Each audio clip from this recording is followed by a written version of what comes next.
Hello folks, welcome back to my channel. Today we are going to be looking at making Christmas baubles. And not just any Christmas baubles, these are going to be made from your old wedding dress. Now if you don't have an old wedding dress, you can make these out of anything, but I wanted to really encourage you to think about getting your old wedding dress out of the loft if it has been tucked away for years and years, and thinking about bringing it back into your life. And making Christmas baubles is one beautiful thing you can do with it, which really allows you to kind of have a little touch point with your dress every year. So when you dress your Christmas tree, you can sort of reach back in time and just think about how you felt on your wedding day, and just enjoy your dress again. So I've been doing this for over 20 years and I love making wedding dresses. I still do. I'm in my sewing room at the moment, which is where you see me. And I also have a bridal studio downstairs where I see my brides and I do my fittings. But for me, making videos and finding out what you're doing and how your projects are going is one of the things that I love the most. So I would love it if you leave a comment just to let me know how your project goes. If you decide to make some baubles after watching this video, then do let me know how it goes. One thing I would just mention is that this bauble I showed on my other video, and quite a few people commented on the fact that they'd quite like to know how to make it. And this was crocheted. So this is one which we're not going to cover today, but if you would like me to show you how to do it, I have somebody that can help you. So this was made from an old wedding dress lining. So what I did was I took the lining, which was kind of soft jersey fabric, cut it into strips, and then my daughter, who's 13 and a very avid crocheter, crocheted into a Christmas bauble. So I think she probably would come and show us how to do it. But if you like the idea of being shown how to make a crocheted Christmas bauble, then do please leave a comment and I'll see if I can persuade her to come and join us for our next video. But for now, let's look at making the template which you'll need in order to make these baubles. Let's crack on. So to start making your baubles, the first thing you'll need is just a piece of paper, a pencil and a ruler. So I have made a few different templates before. I've tried different sizes and I found this to be one of the best. It's 11 centimetres by 4.5 centimetres. And let me show you how to do that now. So all you need is to take your ruler. You're going to draw a line. I usually make a little mark at the top where the beginning of it is. And I make a line down till I get to 11 centimetres. I'll then measure halfway down in order to find the halfway point, which 11 divided by 2, that's 5.5, which is there.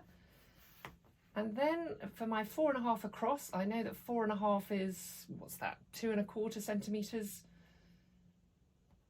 divided by 4.5 divided by 2, yes, I think so. And that gives us our cross section of the bauble. And then all you need to do now is just to join the dots. We all love joining dots, don't we?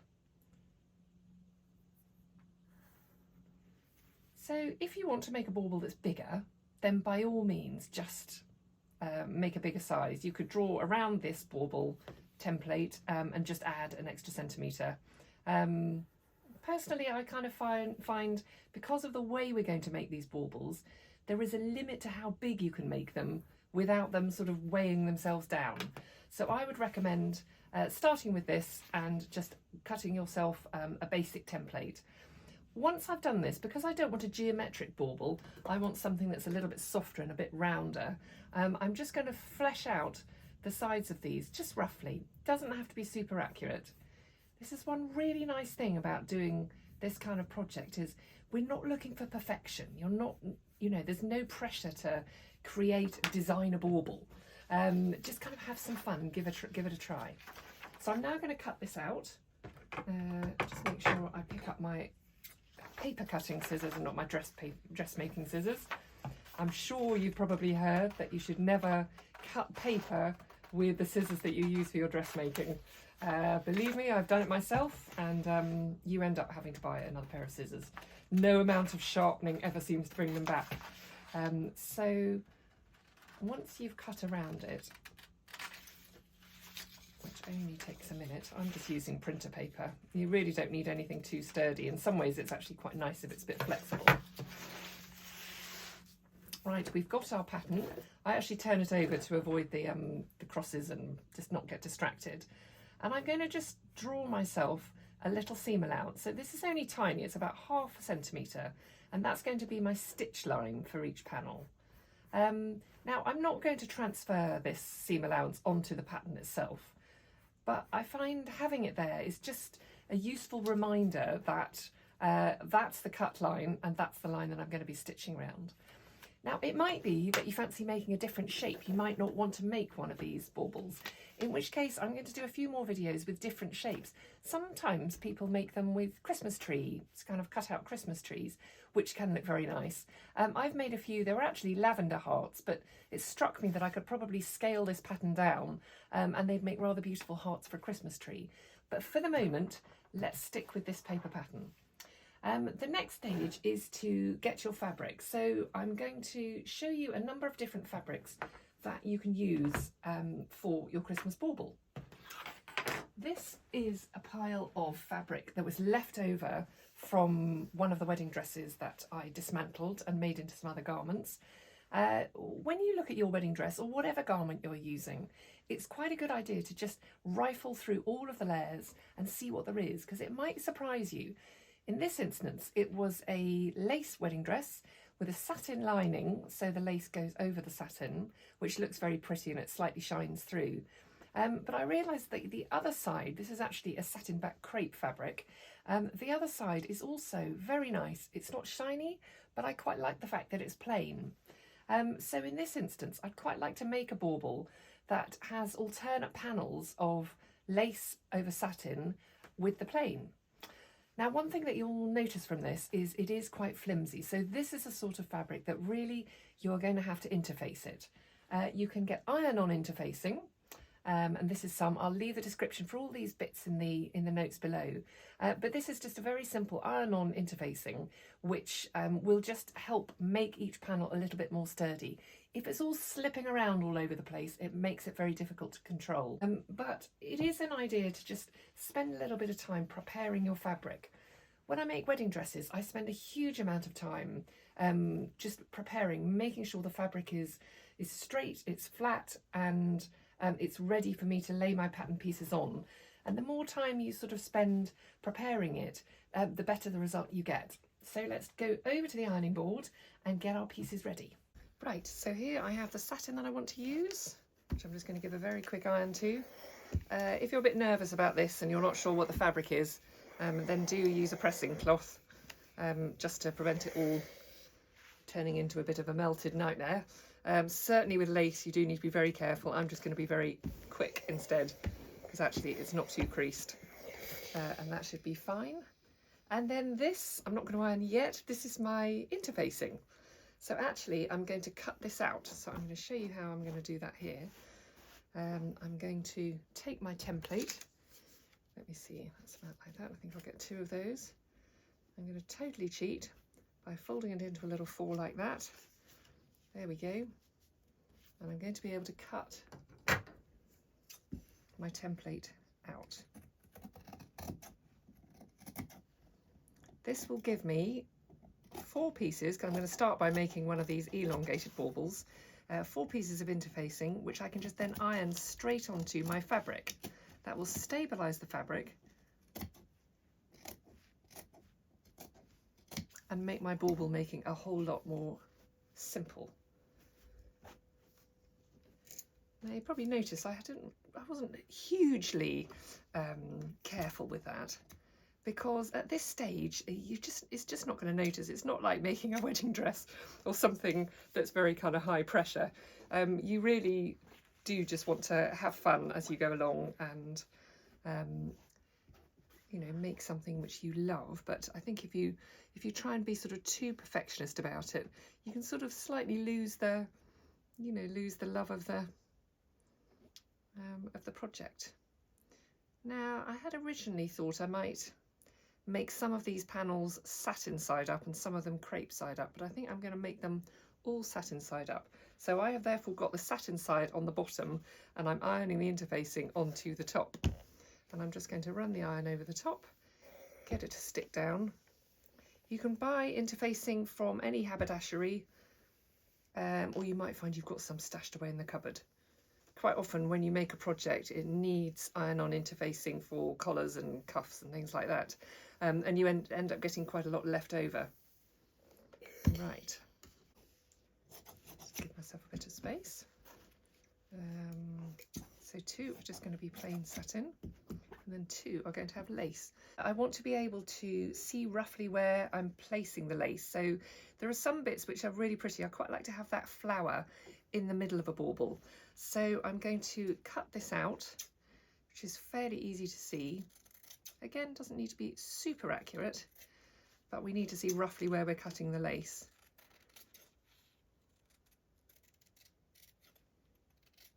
There we go. Turn it over so it's satin side up, and then I can lay the lace over the top. I think that's going to be really pretty. There we go. I'm going to use a pin just to secure that down. And while I'm at it, I'm going to try and place my other one somewhere which doesn't use up too much fabric. I do quite like being economical with fabric. By the way, as we're going along, keep hold of all of these bits that we're chopping off, because we are going to use those for the stuffing. I'm going to cut them up into smaller bits and then reuse them. Right, now where can I put this one? Can I tuck that away in there, I wonder? Yes, that will just fit. Wonderful. One more pin.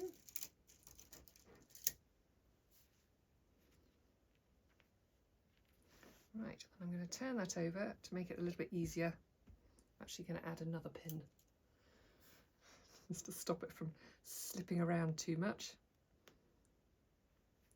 Just makes their life a little bit easier.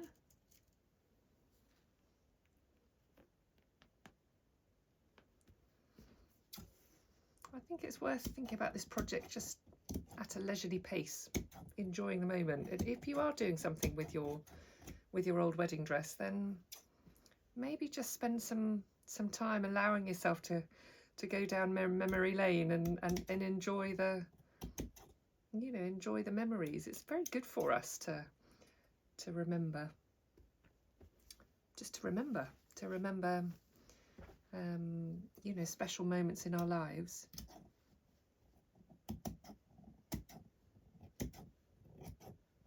Again, because we're going to sew it, and it's, you know, it's for us, this is for me, and you're doing yours for you. You know, we want it to be as nice as possible and to get a good result, but we're not looking for perfection. We're just looking for fun and a bit of time. Right. Okay, so I now have 2 panels with lace over satin over interfacing, and 2 panels which are just satin over interfacing. So I'm hoping if you're doing this alongside me and just pausing as we go along, you should have 4 panels. So now we're going to look at how to pin them together and sew them to start making your bauble. So you're simply going to place the satin ones on top of the lace ones, and we're going to do 2 seams. This I'm going to do on my sewing machine today, but you can do it by hand. If you haven't got a sewing machine or you don't want to get it out, then it's absolutely fine to do it by hand. And the great thing about making Christmas baubles is the fact that, particularly if you have some embellishment, and most people will add a bit of sparkle or a bit of lace or some sort of decoration, that can be used to cover any slightly untidy stitching. I'm not casting aspersions on your skills, but I know, you know, my hand sewing sometimes isn't as tidy as it could be. I take a lot of time when I make wedding dresses to ensure that it's super neat, but for a project like this, I would probably be too busy enjoying myself and not worry too much about absolute 100% precision. So those are our pieces ready for stitching, and worth noting that I am going to be sewing from this point here, not from the very top. And I'm going to be sewing similarly to the point that is not quite at the bottom, because when you turn it inside out, you want it to be, for all the ends to meet beautifully in the middle. And if you sew all the way to the end, that doesn't happen. So we'll go over to the sewing machine and get these stitched up. Right, and now I'm going to sew from that point that's not quite at the top all the way down. I'm going to sew almost over the top, slightly to the side of that top pin.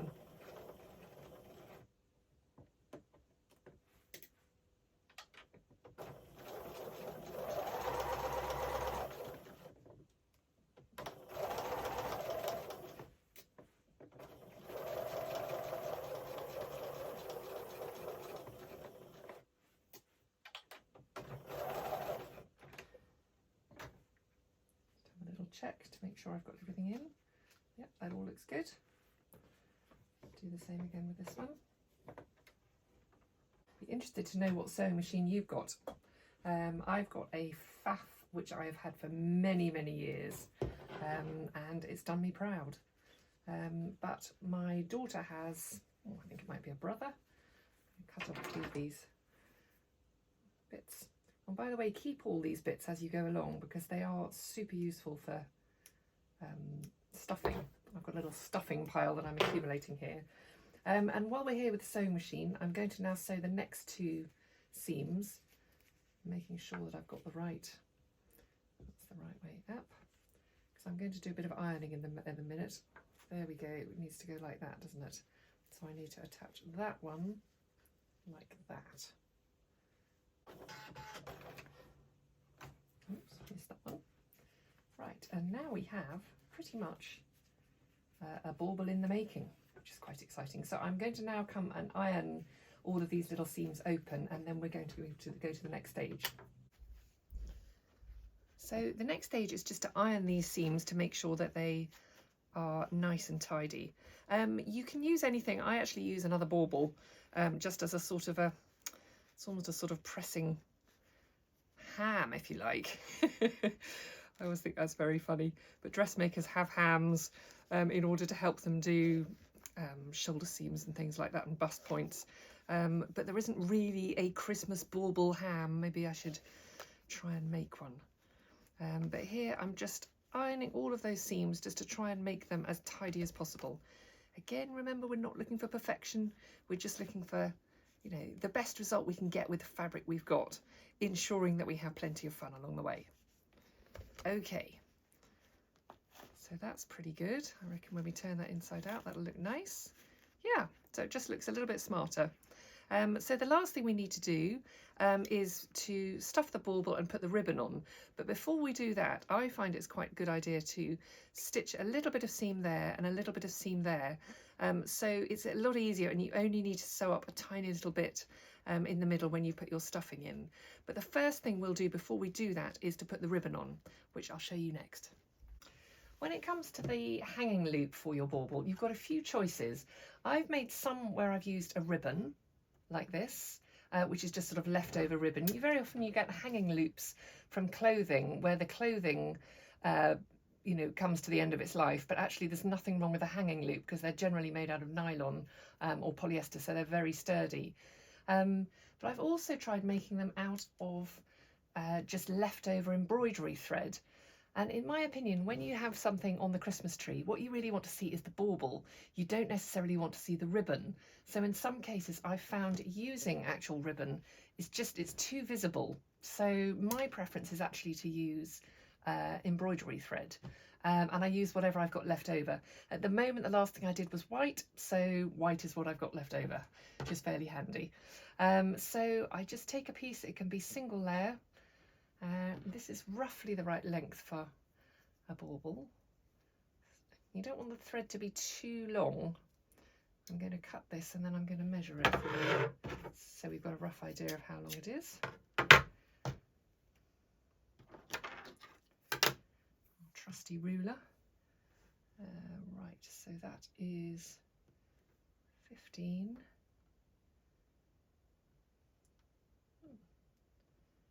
Roughly 20, if you get about 28 centimetres. We don't want the loop to be too long, otherwise you're going to have a bauble that then sits on the bow below. I'm going to do some knots. When you look at the top of a bauble, what I don't want is for the thread to just pop through. So I'm going to create a knot underneath, and it's almost like a sort of a clumpy, messy mass of knots over knots over knots. And you can see I've sort of created just a little clump of knots at the top. So what I'm going to do next is attach this to my bauble. So you only really need to attach it to one panel. So I'm going to attach it about there. I'm just going to put a little pin in there to secure it. And to be honest, this is the kind of thing that I would do by hand. You could take it over to the sewing machine, but I think anything to do with sewing the very points of your bauble, the thread can get rather annoyingly sort of caught up in the sewing machine when you're doing sort of a tiny, tiny stitch. So very often I find this is a little bit easier to do by hand. And again, you can kind of use any coloured thread. I would advise you to use the colour that is kind of closest to the fabric that you're using, but really this is not very visible. I would probably do double thread to make sure it's nice and sturdy. Again, keeping all of these bits. We've actually accumulated quite a nice pile of stuffing now, just from all of the offcuts of making these baubles this afternoon. Right. Now I will start up here and just sew my hanging loop on. Right, and the last thing I need to do before we stuff is to tuck my loop inside, and I'm just going to stitch some of this seam. I'm not going to stitch all the way down because we need to turn it inside out and stuff it. I'm just going to sew it up to there at that end, and then do the same at this end. And when we turn it back inside out, it will make life a lot easier.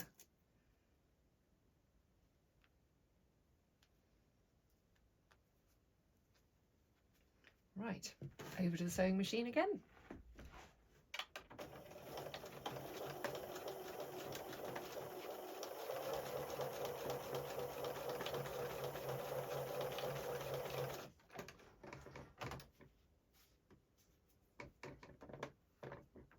There we go. So we now have a bauble which is ready to be turned out.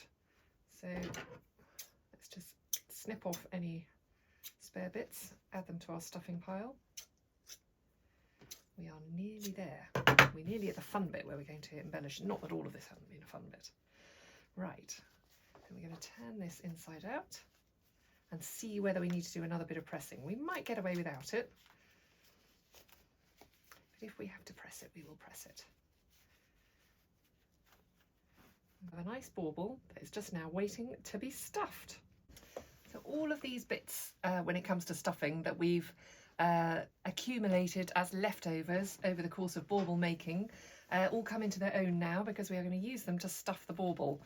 There's a lot of videos online that will show you to buy a polystyrene ball to then cover with fabric in order to make bauble, to make and sort of stuff baubles.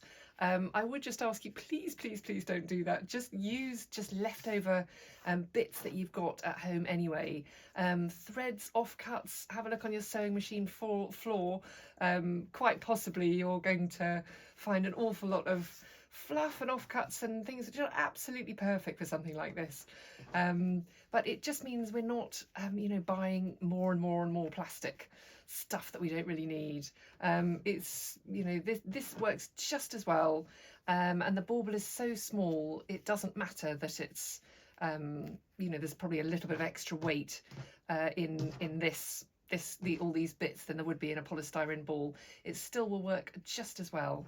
So I'm just going to stuff these last little bits in, and then the final bit is just to sew this up. Should I pin this? Do we need to pin it? I don't know that we really... Yeah, we'll pin it. Just let's pin it just to make it a little bit more controllable. There we go. And then this bit you really do need to hand stitch. I'm going to sew it up. How exciting. Now, the nice thing about this is the fact that it doesn't really matter if it's not 100% neat, because there's always the opportunity to add a bit of sparkle, a bit of beading, extra bit of lace, anything that's sort of, that you add to it is just going to embellish it, particularly if you are making it from your wedding dress, and you want to include some, some of the beads or some of the other embellishment. whoops, not concentrating, then it's a really nice opportunity to include that, and it just makes it a bit special. If it is beading, then it's great because it kind of twinkles in your Christmas lights. Right, I've got to the end of there. There we go.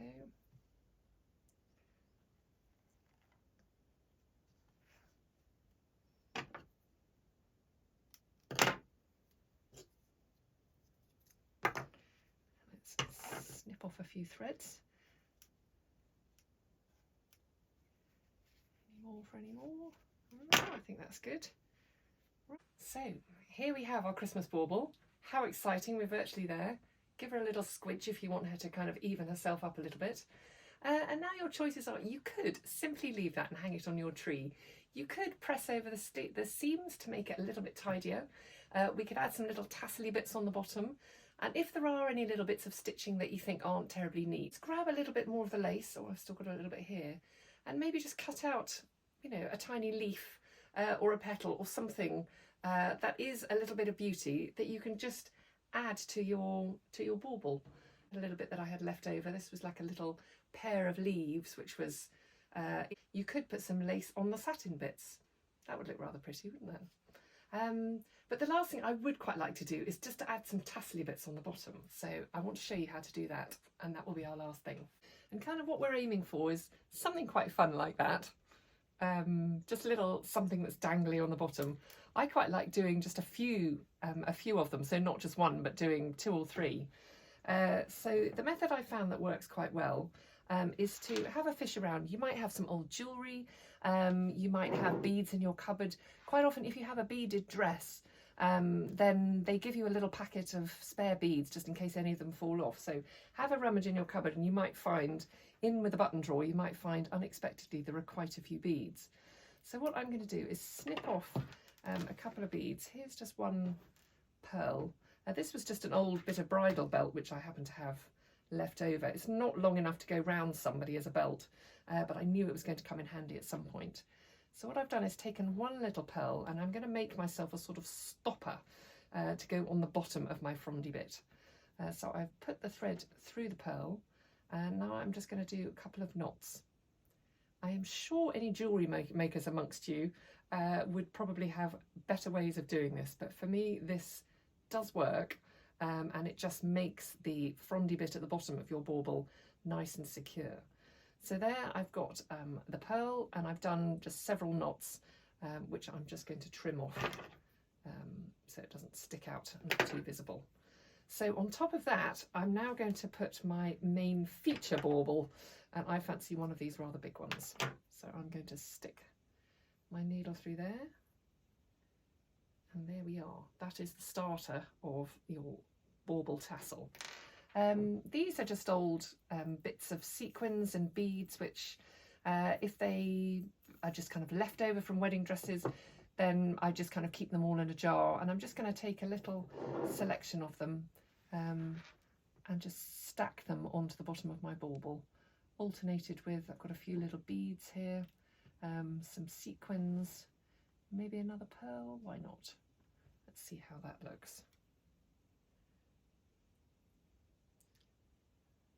What do you think? That looks fairly cute. I don't think it has to be really long, you know, it just needs to be something to make it a little bit more exciting. And the reason you're going to start at the end of the tassel and not at the end of the bauble is the fact you're now going to use this thread to sew it onto the bottom of your bauble. So there we go, rather cute. We don't need it to be super tight because we want to make sure that is nice and dangly. I'm going to go back through the top bead. That, I think, is probably going to be the end of my bauble. I'll snip it off because I've already done a knot. And there, we seem to have our own handmade lace bauble. Thank you so much for spending the afternoon with me. This is a real pleasure for me because it is a moment when I step out of making wedding dresses and I do something purely for fun. And as I've referenced a few times during this video, this is a large part of this. There's a lot of sort of well-being benefits in crafting generally, but doing something where you're working with really beautiful materials and you're just taking your time, you're not rushing, and you're possibly learning a new skill, I think is something very beneficial, and we could all, myself included, do more of it. But I hope you enjoy it, and I hope you decide to make a few Christmas baubles. They don't all have to be white. You might have all sorts of clothes in your wardrobe that actually you could repurpose and just make your tree into something really colourful, but it just makes it a little bit more personal. And actually this kind of thing makes a very lovely heirloom gift. If you've got kids that then go on and leave home, it may be that you can give them a Christmas bauble, and then when they have Christmas in their own home, they can hang it on their tree. I would love to know how your baubles go. I will do another video showing a different shape, maybe a heart or a Christmas tree, perhaps a kind of slightly scaled down heart. And let me know in the comments if you would like me to ask my daughter to show us how to make a crochet bauble. But for now, take care. Do please hit subscribe if you enjoyed this video, and I'll see you next time.